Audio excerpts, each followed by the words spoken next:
All types of doctors. General practitioner. A general practitioner, GP, is a medical doctor who provides primary care to patients. Pediatrician, provides health care for infants, children, and adolescents.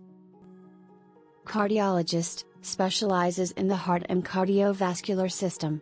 Dermatologist, deals with skin disorders and diseases. Gynaecologist. A gynecologist is a medical doctor who specializes in the health of the female reproductive system.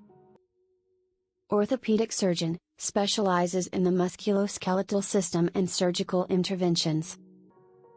Obstetrician. An obstetrician is a medical doctor who specializes in the management of pregnancy, childbirth, and the postpartum period.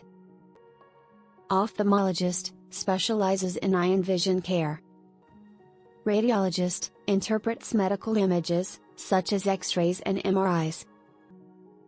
Surgeon. A surgeon is a medical doctor who specializes in performing surgical procedures to treat injuries, diseases, or abnormalities.